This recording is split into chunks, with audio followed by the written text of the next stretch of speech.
Bitcoin supply on exchange drop sangat drastis. Hal ini bisa membuat supply shock jika pembelian dari whales dan para investor ETF itu masih masif seperti sekarang. $100.000 itu akan sangat mudah banget untuk ditembus. Hanya saja untuk short term kita udah mulai ngeliat sedikit ada tanda perlemahan, sekaligus sebentar lagi ada perilisan data inflasi yang diekspektasikan ada sedikit kenaikan. Lalu apa dampaknya ke market? Kita akan bahas hal itu di video kali ini secara singkat, padat, dan juga jelas. Jelas banget tuh ya. Selamat datang di channel Cuan Kripto bersama saya Niko. Di sini tepatnya kita ngebahas segala hal tentang kripto secara netral dengan data, tanpa adanya bias ke sisi bull maupun ke sisi bear. Jadi kalau kalian ingin mendapatkan analisis yang objektif mulai dari teknikal, psychological, dan juga fundamental, pastikan kalian klik tombol like dan subscribe-nya. Itu cepet dan gratis kok, cuma 2 detik, nggak ada ruginya bagi kalian. Supaya kalian nggak ketinggalan infonya, dan saya doakan semoga trading maupun investingnya berjalan lancar. Amin. Kalau kalian nggak suka, silahkan dislike aja, supaya algoritma YouTube nggak akan menampilkan video dari channel Cuan Kripto ke kamu lagi, bukan saya yang rugi. Dan tanpa panjang lebar lagi, langsung aja kita masuk ke analisis ya. Pertama itu kita ngeliat dari on-chain data Bitcoin balance on exchange. Jumlah Bitcoin total yang dipegang oleh keseluruhan exchange pada saat ini itu menurun drastis. Ini artinya itu Bitcoin ditransfer keluar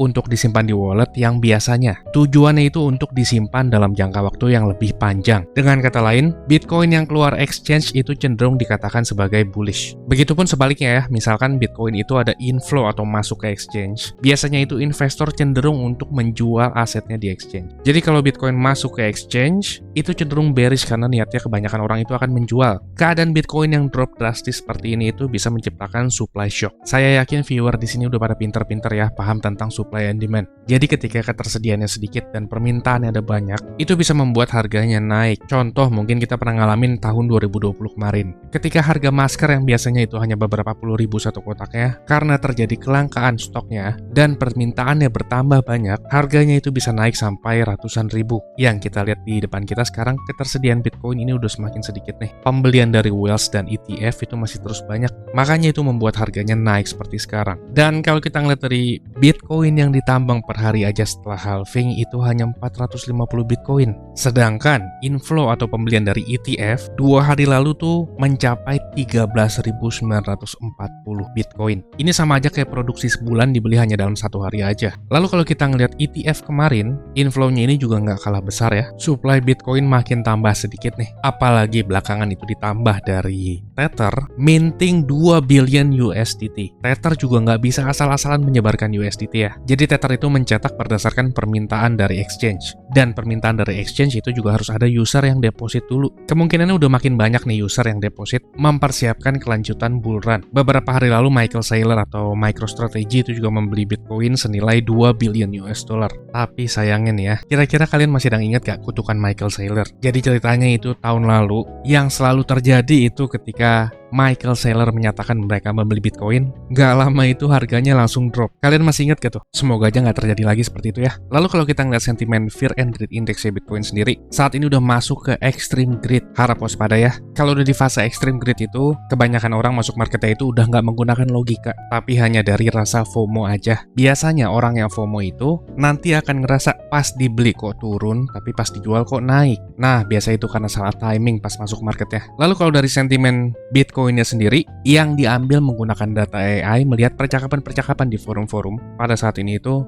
kebanyakan orang sentimennya netral sedikit ke bullish. Lalu sentimen trader di futures market dilihat dari funding rates ini netral ya, nggak terlalu timpang sebelah antara trader long dan juga trader short. Dan kalau kita ngeliat dari liquidity heat map, kebanyakan liquidity pada saat ini itu ada di area atas di kisaran harga 90.300-an. Uniknya kalau saya ngelihat dari cumulative liquidation map, harga sekarang ini itu antara 2 likuidasi terbesar, baik itu dari posisi long dan juga posisi short. Likuidasi terbesar posisi short itu ada di area 88.900 atau bisa kita genapkan 89.000 ya. Dan likuidasi long terbesar pada saat ini itu ada di 85.900. Dua-duanya sama nih, antara posisi long dan short, selisih harga $2.000 itu bisa memberikan likuidasi sekitar 1 billion US dollar. Biasanya di Bitcoin ya, sepengalaman saya, jika ada 2 tempat likuidasi yang mepet seperti ini, itu dua-duanya dikenain. Jadi harganya kena atas bawah atau bisa dibilang manipulatif candle atau scam candle. Jadi jangan kaget kalau kejadian seperti itu ya. Apalagi sekitar beberapa menit lagi aja ini akan ada rilis data inflasi nih. Diekspektasikan data inflasi itu ada kenaikan. Kalau kita ngeliat dari Truflation ini juga sama. Bulan Oktober itu ada kenaikan inflasi, hanya saja ini kan month over month. Semoga aja kalau misalkan ada kenaikan, nggak lebih dari yang diekspektasikan ya. Karena kalau lebih tinggi daripada yang diekspektasikan, market itu efeknya biasanya bearish. Lalu kalau kita screening ke order booknya, ada order yang udah mulai tebal itu di sekitaran 90.000 US dollar. Lalu yang paling tebal itu ada di range 100.000 US dollar pas. Sepertinya ini Wells ya yang mau aksi profit taking di 100.000. Tebal banget ordernya. Kalau secara teknikal seperti apa? Yuk kita lihat. Tapi sebelum itu, kalau kalian ngerasa terbantu dengan update-nya, pastikan klik tombol like dan subscribe-nya ya.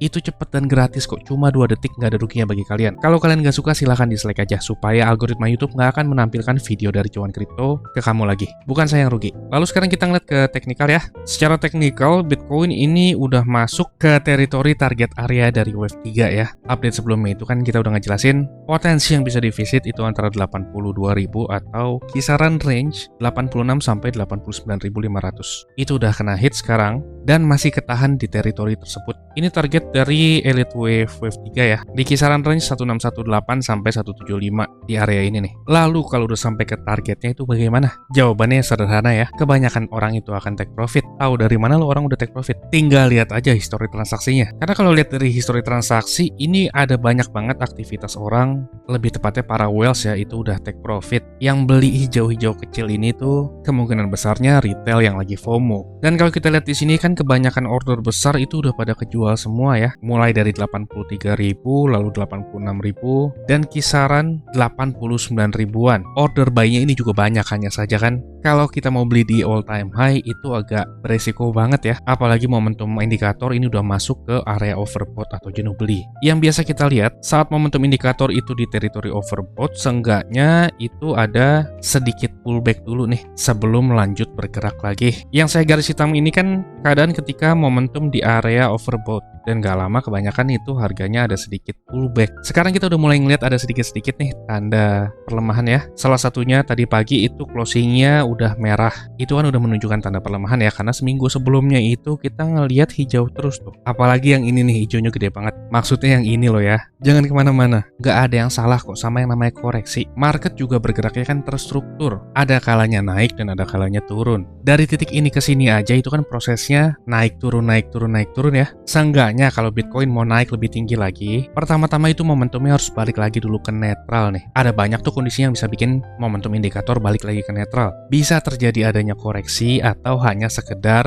sideways ke samping aja kiri kanan untuk membuat base. Hal itu juga bisa membuat momentum indikator balik ke netral. Mungkin aja saat data inflasi itu ada kenaikan seperti yang diperlihatkan di Truflation ini ya, itu bisa membuat market sedikit koreksi atau tersideways. Rilis datanya hanya sekitar 2 menit lagi nih. Mungkin saat kalian nonton video ini itu udah rilis duluan. Tapi nggak masalah, yang namanya market itu kan butuh mencerna juga. Jadi kemungkinan efeknya itu baru nanti pagi atau besok ya. Jadi seperti itu ya. Kalau kalian ingin update lebih cepat, itu bisa tersedia di grup. Di grup juga saya sharing entry koin saya. Baik itu dari koin apa dan juga di harga berapa. Kebanyakan saat ini lagi di spot market ya. Sometimes kalau saya ngeliat ada peluang yang cukup bagus, saya juga masuk di futures market dan sharing trading plan-nya. Kita ngebahas ada banyak koin mulai dari Bitcoin, Ethereum, Chainlink, XRP, Polygon, dan juga banyak meme coin. Ini merupakan grup berbayar ya, tapi tenang aja, murah kok. Nggak sebanding sama aset kalian dan edukasi yang didapat. Bagi yang berminat gabung, kontak admin ada di deskripsi. Dan cara untuk joinnya ada di video berikut ini. Saya tunggu di grup ya, dan sampai ketemu di update selanjutnya. Salam cuan! Saya mau kasih tahu juga, Cuan Kripto ini ada grup Telegram. Dan juga udah cukup banyak juga aktif membernya. Keuntungan yang didapat yaitu teman-teman sekalian waktunya efisien, nggak pusing buat analisa chart, apalagi yang belum ngerti. Yang kedua, update terdepan, karena saya lebih sering update dan aktif di grup tersebut ya. Yang ketiga, teman-teman sekalian dikasih tahu kapan waktu terbaik untuk beli koin, dan itu biasanya barengan saat saya juga beli koin. Yang keempat, ada diskusi grup chat buat ngobrol sesama member, saling kenal dan tanya jawab. Dan yang terakhir, teman-teman bisa request koin untuk dianalisa. Ini grupnya nggak gratis ya teman-teman, tapi tenang, harganya murah kok, yaitu Rp199.000. Tapi tunggu dulu karena diskon buat teman-teman sekalian, jadi 99.000 doang. Atau kalau dihitung, itu sama aja kayak Rp3.300 per hari. Ini biaya per bulan ya teman-teman. 3.300 tuh murah banget ya. Harganya sama kayak parkir di pinggir jalan. Tapi kalian bisa dapat manfaat yang cukup banyak dari grup ini. Ini harga promo ya teman-teman. Cuma buat 100 pendaftar pertama. So jangan sampai ketinggalan ya. Karena tinggal sedikit banget slotnya. Teman-teman bisa ngeliat sendiri ada 92 member aktif. Dan saya kebanyakan lebih aktif di grup ini. Dan juga setiap ada peluang saya selalu kasih tahu ke grup ini kapan untuk entry-nya. Bisa lihat di sini ada 3 video yang di unlisted dari YouTube karena ini khusus untuk member dari grup tersebut. Kalau kalian berminat, saya akan kasih link Telegram di kolom deskripsi. Kalian tinggal chat, saya berminat gabung. Ditunggu di grup ya. Capek kan beli pas lagi tinggi, jual pas lagi rendah. Ayo, buruan gabung grup ya. Saya pamit dulu. Salam. Cuan kripto, cuan terus.